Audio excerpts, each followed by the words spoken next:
Allô, Nissan? Hey, grosse tempête, hein? Hey, Karine, oui, je sais, les vilains bonhommes de neige sont de retour.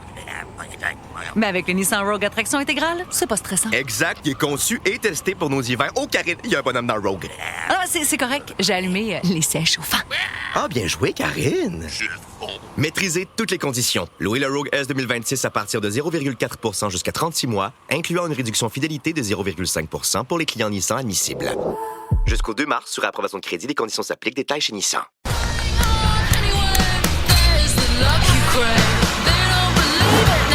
We are in a race to get this thing to market, and we are a year behind. I need a prototype. I'll do it perfectly, or I don't do it. Mike, are you familiar with the saying, perfect is the enemy of good?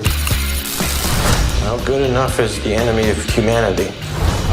Good enough is the enemy of humanity. A snippet there from the film BlackBerry. I had the opportunity to watch it over the weekend, and it was absolutely fantastic. It tells the tale of the rise and fall of Research in Motion, the company that made the BlackBerry, going from nearly half of the market to zero following the iPhone's launch. That was a tough time for the Canadian industry here. Jay Baruchel, the actor, he's one of the stars of BlackBerry. He plays co-CEO of Research in Motion, Mike Lazaridis, and he's joined us in studio. NDG's own Jay Baruchel. Indeed, here I am. Hello, Elias. Nice to see you again. Listen, Jay, you know, you could do so many things, right? I bet there's so many things thrown at you. Do this project, do this project. Why did you say yes to BlackBerry?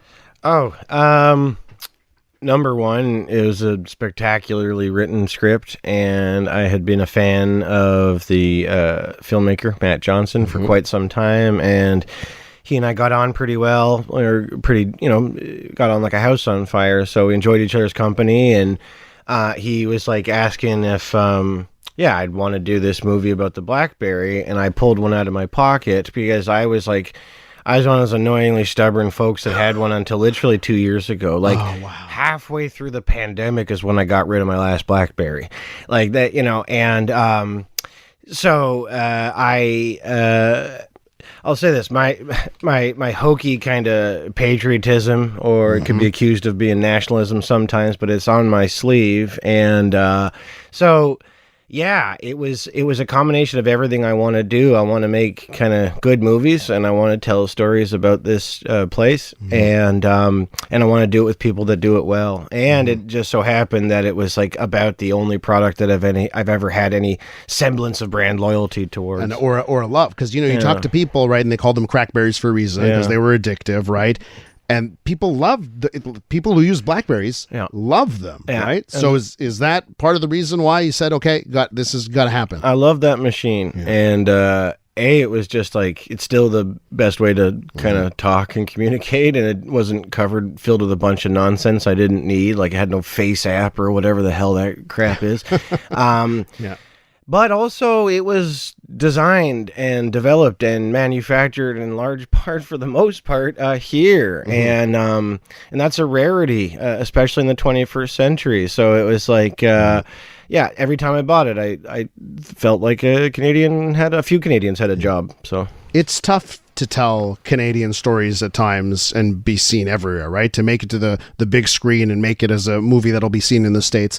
Was that another important reason here? When you read the script, you said, hey, this is a Canadian story that can probably be told to the world?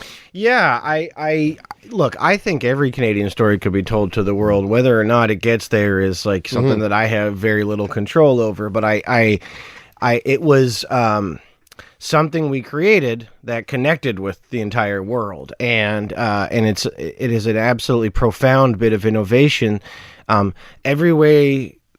All the ways that we relate to one another now, the way that we participate in this world, the way that we communicate, the way that news and information is disseminated, all of this rests on the shoulders of what these nerds in Kitchener-Waterloo did in the late 90s.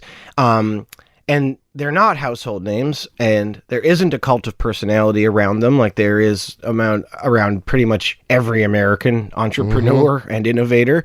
And there's a sort of Icarus quality to them as well, because they flew too close and then Got burned. Yeah, big time, from close to 50% market share to zero inside of like a year or two. That's like that's a pretty crazy decline.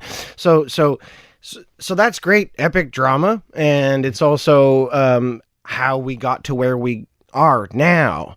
And it was stuff that happened up here. So like that's dynamic Canadian storytelling. We're with Jay Baruchel, star of the new movie BlackBerry. Let's talk about the character you play, co-CEO Mike Lazaridis. Did you how much research did you meet with him?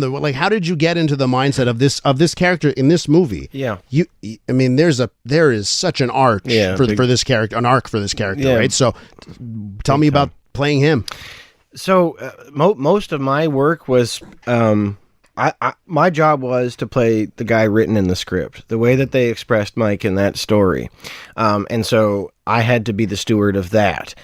So basically it was the script and my director, who also co-wrote the script, and who, the two writers, Matt Johnson and Matt Miller, became absolute sort of walking Wikipedias about this entire saga.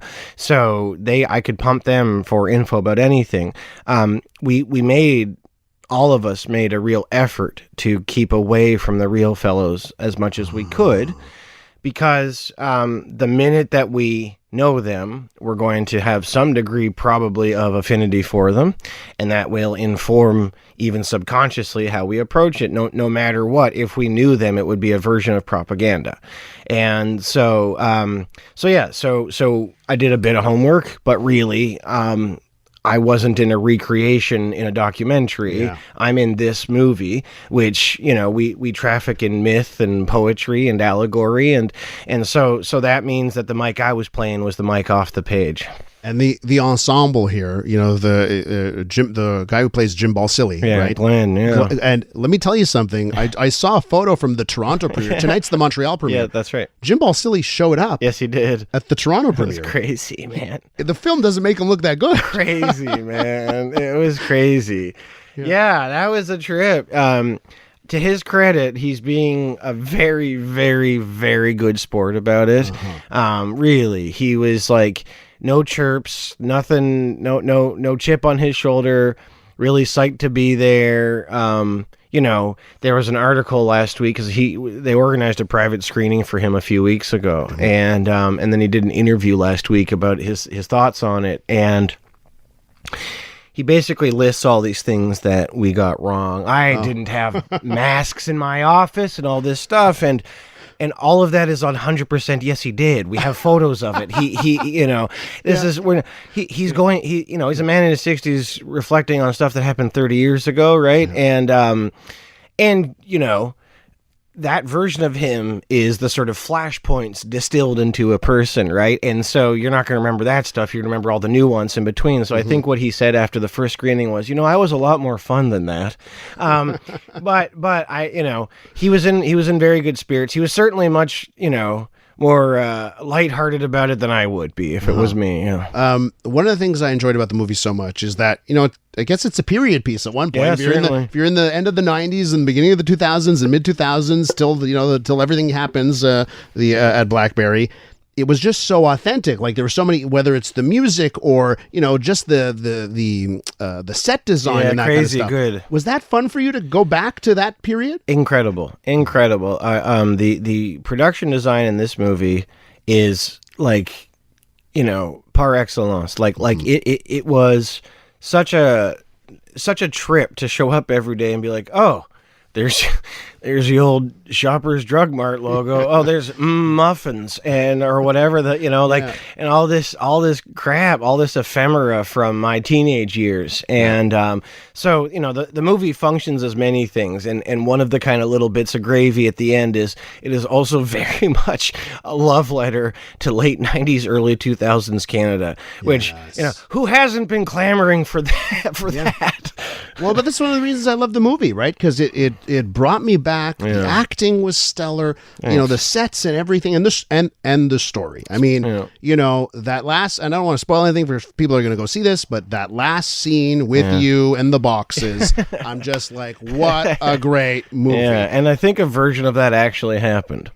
Yeah, that's not a made-up scene. Interesting. Yeah, it's not a bummer. We have to wrap this up, unfortunately. All good things must come to an end. So let's just talk about NDG and you and where you spend your time and all that. Yeah, I've been in Toronto now since 2014, but home in Montreal pretty much every year.